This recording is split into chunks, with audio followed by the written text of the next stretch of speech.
There are some things a town chooses to hide, not buried beneath the soil, but tucked away in forgotten drawers, dusty attics, or the quiet back rooms of courthouses where few people ever bother to look. A sealed letter is one of those things. It sits silently, waiting. Sometimes it waits so long that the people who once feared its contents are already gone beyond judgment, or so they believed. In the town of Harlow, Virginia, there was such a letter. It was written in the autumn of 1845 and sealed with black wax by a man who never revealed what was inside. He left only one instruction. According to the official minutes of the town council, recorded word for word, the letter was not to be opened until every person who had lived in Harlow during his lifetime had passed away. He warned that opening it earlier would bring nothing but sorrow. The townspeople, practical, proud, and skeptical, laughed at the warning, and so the letter remained sealed. It waited for 91 years. Finally,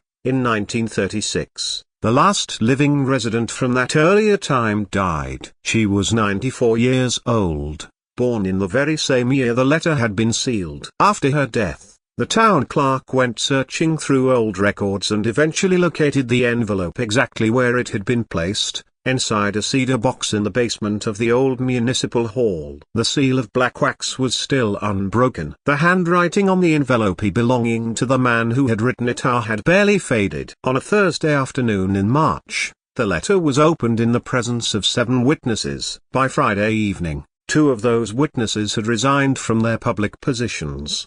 By the following Monday, the town's oldest families had stopped speaking to one another. And by the end of that summer, Harlow had lost something it would never fully regain. Not its buildings, not its land, but the story it had always told about itself. What exactly was written in that letter? That is what we are about to discover. And by the time this story is finished, you may understand why the man who wrote it chose to seal it instead of speaking the truth aloud. You may understand why the town kept it hidden for 91 years, and you may even wonder, as many others have, whether it might have been better if the letter had never been opened at all. But before we continue with the story of Harlow and the letter that changed it forever, we must return to the beginning. Because to understand the letter, you must first understand the man who wrote it. His name was Edmund Farrow. Edmund was born in 1798 in a small farmhouse on the eastern edge of what would later become the town of Harlow. The land around it was part of Virginia's Piedmont countryside, where the earth was a deep reddish color and the creeks stayed cold even in the height of summer. His father, Thomas Farrow,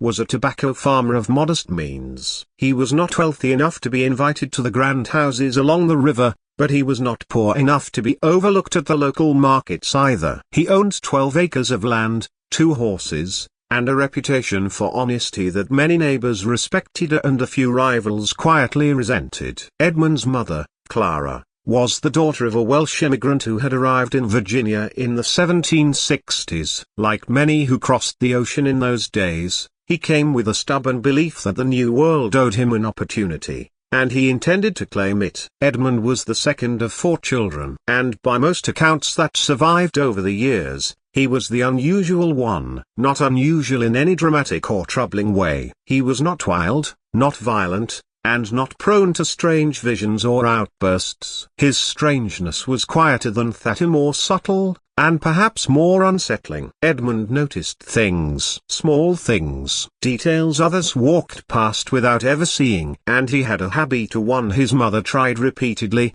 and unsuccessfully, to break of writing those things down. As a boy, he kept a small notebook in his coat pocket, and when something caught his attention, he would stop mid-stride and record it. A discrepancy in a neighbor's fence line, a horse that had changed owners without anyone announcing the transaction, a widow who suddenly had money for repairs she'd been unable to afford for years. Thomas Farrow died in 1819 when Edmund was 21 and left him the farm and a modest debt. Edmund paid off the debt in 3 years, not by selling more tobacco, but by lending money at interest to his neighbors carefully with terms that were fair enough to be accepted and precise enough to be enforced. By 1825, he was the most reliable lender in the county. By 1830, he was on the town council, and by 1835, when Harlow was formally incorporated as a town, Edmund Farrow was the man who drew up the charter. He was not the mayor. He never ran for mayor. He seemed, in fact, to go out of his way to hold positions that carried authority without visibility. Town clerk, then town treasurer, then the chairman of a small committee whose official purpose was to oversee the maintenance of public roads, but whose real function, as anyone who paid attention understood, was to manage the complex web of debts, favors, and obligations that held Harlow death. He knew where every dollar in the town had come from and where it had gone. He knew who owed whom and who had forgiven what. He knew in the precise and unsentimental way of a man who has spent his entire life watching, which families had risen, and which had quietly fallen, and which had simply arranged to appear as though neither had happened. People found him useful. They found him useful in the way that people find a particular tool useful, reaching for it when they need it, setting it aside when they do not, and never quite stopping to ask what it feels like to be the tool. Edmund Farrow, as far as anyone could tell, did not seem to mind. He never married. He lived alone in the house he'd inherited, kept it clean and orderly, and appeared to require very little from the world beyond the ability to observe it. There was one person in Harlow who seemed to actually know him. Her name was Ruth Patton, and she was the wife of a dry goods merchant named George Patton, a loud, generous, and somewhat careless man who was universally liked and perpetually in financial difficulty. Ruth was quieter than her husband and sharper. She and Edmund had grown up within a mile of each other, had attended the same church as children, and had maintained for 30 years a friendship that the town noted without fully understanding. They were not romantic. Everyone agreed on that, or at least everyone said so. But they were close in a way that suggested they shared something that neither of them had ever shared with anyone else. Ruth Patton died in October of 1843 of a fever that swept through Harlow that autumn and took 11 people with it. She was 44 years old. Edmund Farrow was at her bedside when she died. He did not attend the burial service. He returned home and for the first time in anyone's memory, he did not appear at the weekly council meeting. He sent word that he was unwell. He remained absent for 3 weeks. When he returned, he looked the same as he always had. Same dark coat, same careful eyes, same habit of arriving exactly on time and leaving exactly when the business was concluded. But something had shifted in him. Those who knew him well, and there were not many, sensed that the thing that had kept him engaged with Harlow's daily affairs had been Ruth Patton, and that with her gone, his engagement had become something different, something more deliberate, more final. He spent the better part of the next 2 years, 1844 and 1845, in a quiet, methodical activity that no one understood at the time. He began reviewing old records, not current records, not the ledgers and road reports that were part of his official duties, but older ones, the founding documents of Harlow, the land grants, the deeds of sale going back to the 1790s, the records of the old county court that had jurisdiction over this area before the town was incorporated. He requested documents from the county seat. He wrote letters, many letters, though he kept copies of none of them that anyone could later find. He was seen on at least 3 occasions walking the perimeter of various farms at the edge of town, measuring distances, comparing them to maps he carried folded in his coat. When people asked what he was doing, he said he was conducting an audit of the town's property records. It was a plausible enough answer. He had done similar things before. As treasurer, nobody pressed him. In September of 1845, Edmund Farrow came to a council meeting and announced, without particular ceremony, that he intended to write a letter. He said the letter would contain an account of certain matters he had discovered in the course of his research, and that he believed the council should be aware of its existence. He said the letter would be sealed and deposited with the town's official records and that it was not to be opened until every person currently living in Harlow had died. The council, to put it plainly, found this absurd. Councilman Frederick Haynes, whose family had been in Harlow since before the town had a name, said that Farrow had clearly been spending too much time alone since Mrs. Patton's passing, and perhaps he ought to consider taking a holiday. There was polite laughter. Another councilman, a man named Arthur Dunning, who had made his money in timber, said he had no intention of signing off on any document that he wasn't allowed to read. Edmund Pharaoh said quietly that he wasn't asking anyone to sign anything. He was simply notifying the council, as a matter of courtesy, that the letter would exist. He handed the council a written statement describing the letter's existence, its location, and the conditions of its opening. He asked them to enter it into the minutes. They did reluctantly, and with the general sense that they were humoring a man who had grown eccentric in his grief. The letter was placed in a cedar box. The box was locked and the key was given to the town clerk with instructions that it was to pass from clerk to clerk until the time came. Edmund Pharaoh himself retained no copy. He never spoke of the letter's contents to anyone. Not in any conversation that was ever recorded, and not apparently in any conversation that was ever remembered. He died in April of 1848. 3 years after sealing the letter. He was 50 years old. The doctor recorded the cause of death as a failure of the heart. He left no will. His property, the house, the 12 acres and a small amount of money, was divided among distant cousins he had never spoken of. The town attended his funeral in reasonable numbers, said appropriate things about his service to the community, and returned to its business. The cedar box remained in the basement of the municipal hall. And Harlow went on living the story it had always told about itself. To understand what was in the letter, you have to understand what Harlow was. And to understand what Harlow was, you have to understand what it was built on. The Piedmont region of Virginia in the late 18th century was not the elegant organized society that later generations would remember and romanticize. It was raw and opportunistic, carved out of a landscape that did not give itself up easily. The men who settled it were not all the upright pioneers of popular memory. Some of them were, but some of them were men who had come west from the Tidewater region, specifically because the Tidewater had become too settled, too watched, too governed. The Piedmont was a place where things could be arranged quietly without too many questions. Land in Virginia at the time was distributed through a system of grants and patents that was on paper carefully administered. In practice, it was a chaos of overlapping claims,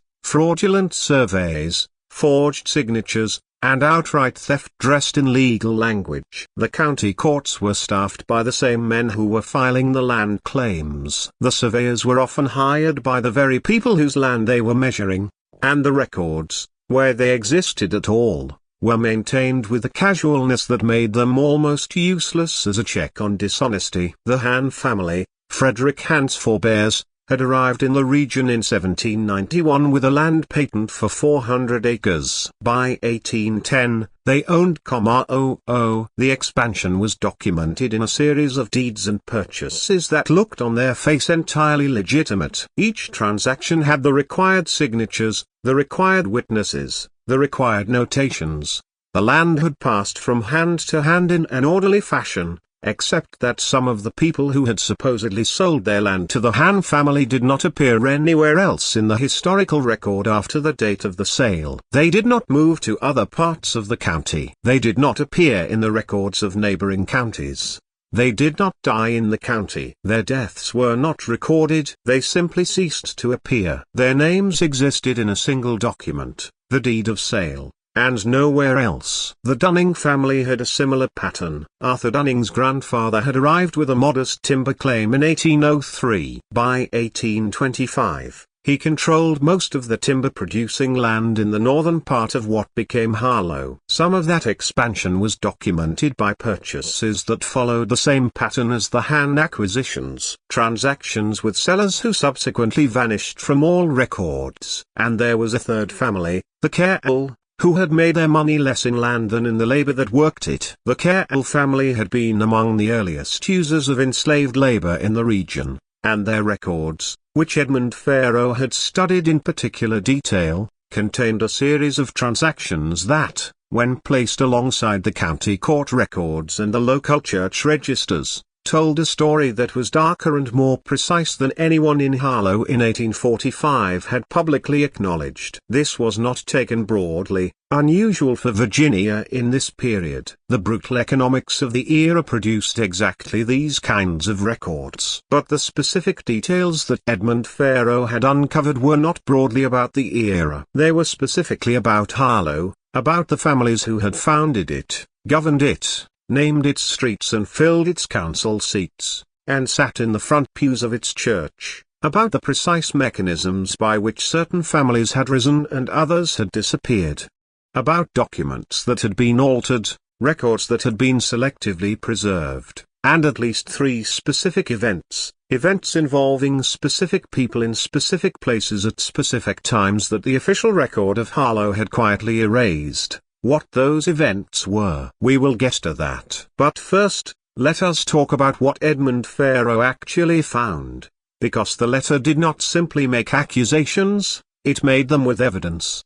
And the evidence was what made it devastating. Edmund Farrow was not by temperament or training a lawyer. He had no formal education beyond what was available in the county in the early 1800s. Reading, writing, arithmetic, some Latin, some scripture. What he had instead was something rarer, the habit of comparison. He had spent 30 years handling the town's financial records, and in that time he had developed an almost involuntary tendency to cross-reference. When a number appeared in one ledger, he automatically checked it against related ledgers. When a name appeared in one document, he looked for it in others. He did not think of this as investigation. He thought of it as housekeeping, keeping the record straight, ensuring that the accounts balanced. The problem was that in Harlow the accounts did not balance. He had noticed this years before Ruth Patton's death. Small discrepancies, things that might have been clerical errors, might have been simple omissions, might have been nothing. He had noted them in his private papers and set them aside. After Ruth died, he found himself returning to those notes. It was perhaps a way of staying occupied. Perhaps it was something else.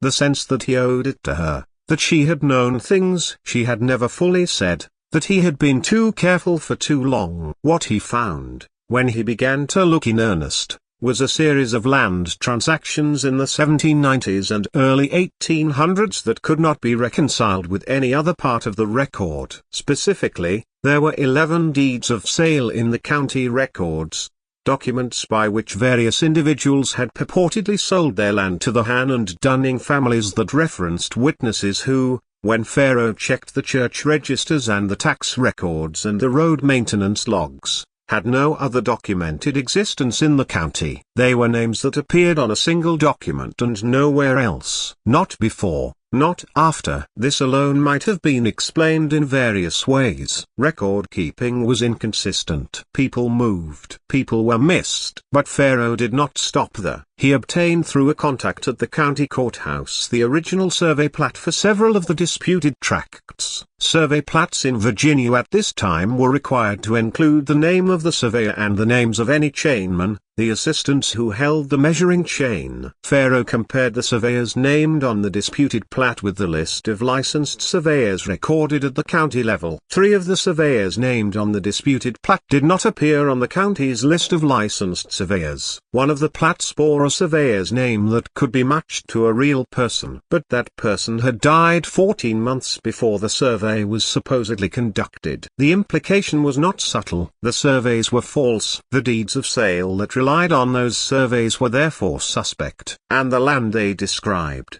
land that was now the foundation of the Han and Dunning family holdings, land that had been in those families for 40 years, land that the town's entire sense of itself was built upon, had been acquired through fraud. But the land fraud, as bad as it was not the worst of what Farrow had found. The worst had to do with 3 specific people. 3 people whose names appeared in a set of documents that Farrow had uncovered in a very particular place. Not in the county courthouse, not in the town's official records, but in a private ledger that had belonged to a man named Harold Carroll, the patriarch of the Carroll family, and that had passed at his death in 1839 into the possession of his son William Carroll, who had apparently not thought to destroy it, and who had left it, along with other business papers, in a locked trunk in the storage room of a building he owned, and occasionally rented to the town for civic functions. Pharaoh had access to that building in his capacity as town clerk. He had handled the rental paperwork, and when, in the course of sorting through the building's contents to prepare for a new tenant in the summer of 1844, he had come across the trunk. He had opened it. The trunk was not sealed. The lock was old and had long since lost its key, and the hasp could be lifted with a thumbnail. Pharaoh had opened it, found the ledger, and read it. What he read in that ledger, specific names, specific dates, specific transactions, and certain notations that were partly in a private shorthand, but decipherable with patience, constituted, as far as Pharaoh was able to determine, a record of 3 deaths, not recorded deaths, not acknowledged deaths, the kind that do not appear in any church register or court record, because they were never meant to. The 3 people were a man named Samuel Oakes, who had owned a tract of 30 acres on the western edge of what became Harlow, a woman named Margaret Voss, who had been employed in the Carroll household, and a man whose full name Pharaoh was never able to determine, referred to in Harold Carroll's ledger only by a first name, James, and by a notation that suggested he had been for a period of time attempting to bring a claim against the Carroll family in the county court. Samuel Oakes's land now belonged to the Han family. It had been transferred via a deed of sale dated February 1802. A deed with no witnesses whose names could be found elsewhere. Samuel Oakes himself had no recorded history after January 1802. Margaret Vaz had worked in the Carroll house from approximately 1800 to 1803. She appeared in the household account records for that period. Payments recorded, duties described. After 1803, she was gone, not dismissed, not departed, not recorded anywhere. Harold Carroll's ledger contained an entry for the summer of 1803 that Pharaoh had decoded after considerable effort to read. Matter of MV, resolved at the Gilliam property. No further correspondence. The Gilliam property was a tract of undeveloped woodland about 3 miles east of what became the town centre. She sat with the information for a few days and then she wrote a brief addition to her supplementary document. A note in the margin of the section about Margaret Voss, reading, "The Gilliam property was developed in 1948. Whatever answer it may have held is no longer accessible." The question of Margaret Voss's fate must remain accordingly unanswered. She died in 1961 at the age of 70. Her collection of personal papers was donated to the annex by her daughter. Among those papers was a small notebook she had kept throughout her archival career, in which she had noted in the compact and efficient handwriting of a woman who respected the preciousness of paper the questions that her work had raised and been unable to answer.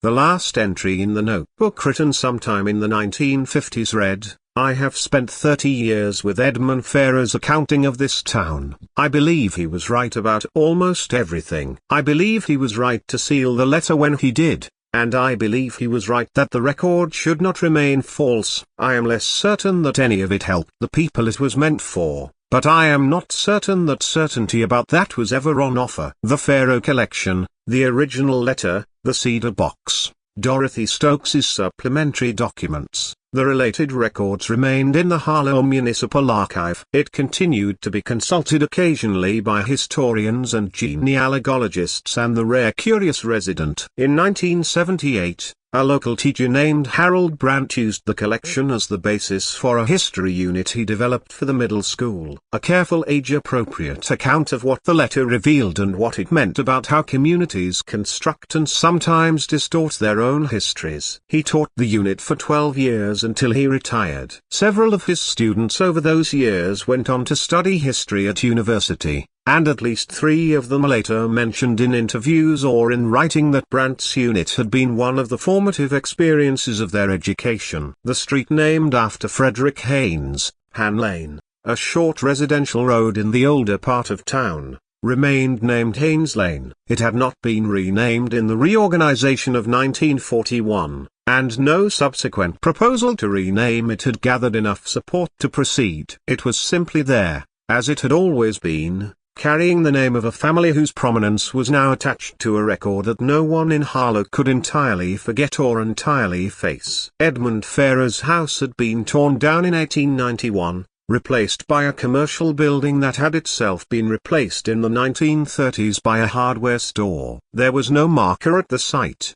His name appeared in the town's official historical materials, in the pamphlet, in the archives finding aid in the middle school history unit. But he had no monument, no dedicated day, no public recognition of the kind that the town habitually offered to its prominent figures. This was perhaps fitting. He had never wanted prominence. He had wanted the record to be accurate in the small and incomplete and imperfect way that these things are accomplished in the real world. He had gotten what he wanted. The three people he had named, Samuel Oakes, Margaret Voss, and the man called James, had no such comfort. Their names were in the record now, where before they had been in nothing. Their stories were told, in the archive, and in the pamphlet, and in the history units, with as much honesty as the surviving evidence allowed. But they were still gone, and the circumstances of their going were still only implied. The people who had been forced to leave were long gone, but those responsible for driving them away had lived out full lives in the same town, within the same homes and on the same land. They had been respected citizens, their reputations intact. Their names appeared proudly on streets, buildings, and church records. The letter did not undo the injustice that had happened. That kind of repair was beyond its power. What it did accomplish was something smaller but lasting, a quiet correction to the official history of Harlow. It placed the names Oakes, Voss, and James into the town's archive beside the names Haynes, Carroll, and Dunning. It declared something simple but important. All of these people had lived here. All of them were real. And if a town wished to keep an honest record of itself, then every one of those names deserved to be remembered. Edmund Farrow understood that this would likely be the only result of the letter he wrote. Even so, he wrote it on a Thursday evening in October of 1845, as the autumn darkness gathered outside his window and the memory of Ruth Patten, dead for only 4 weeks, still weighed heavily on his mind. Edmund sat down and put the truth onto paper. The knowledge he carried was too precise and too heavy to fade into silence or be lost to forgetting. So he sealed the letter. He handed it over. Then he returned home, and life in the town continued as it always had. The people of Harlow went about their days unaware of what they were carrying with them, unaware that, inside a cedar box in the basement of the municipal hall, the true account of their town's beginnings sat waiting, quiet, patient, and preserved like old wax. It waited for the moment when there would be no one left to protect. That moment finally came in March of 1936. Inside a small council chamber in Harlow, Virginia, a man named Walter Gibbs broke the seal of the envelope 91 years after Edmund Farrow had placed it there. Edmund had never truly expected his warning to be taken seriously, but he had prepared for that possibility in the only way available to him. He used time. When the letter was finally opened, the town regretted it, and not because the truth was worse than anything they had imagined. In fact, most people had never imagined anything specific at all. But specificity has its own kind of weight. It is one thing to suspect that something wrong happened long ago. It is another thing entirely to know the names. To know that a man named Samuel Oakes had once owned 30 acres of land,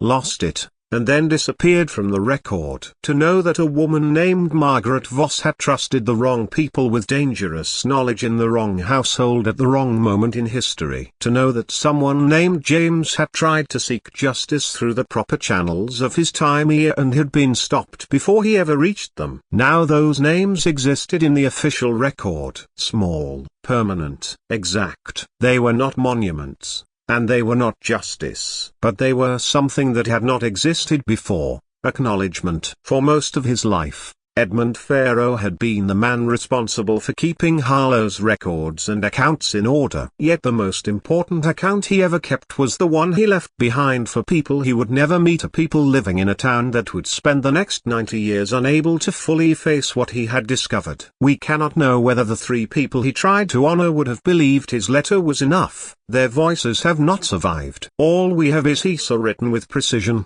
restraint, and the quiet persistence of a man who understood one essential truth, The truth does not expire.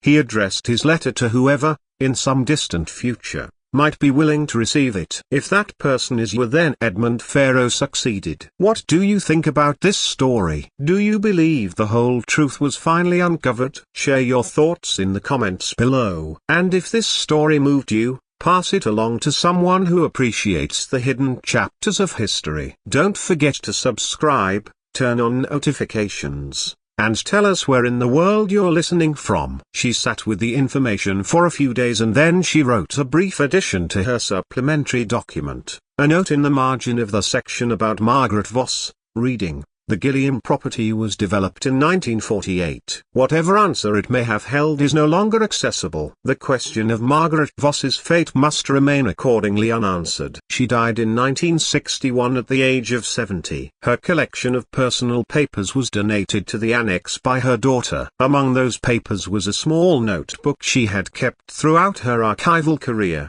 in which she had noted in the compact and efficient handwriting of a woman who respected the preciousness of paper the questions that her work had raised and been unable to answer. The last entry in the notebook, written sometime in the 1950s, read, "I have spent 30 years with Edmund Pharaoh's accounting of this town. I believe he was right about almost everything. I believe he was right to seal the letter when he did. And I believe he was right that the record should not remain false. I am less certain that any of it helped the people it was meant for, but I am not certain that certainty about that was ever on offer." The Pharaoh Collection, the original letter, the Cedar Box, Dorothy Stokes's supplementary.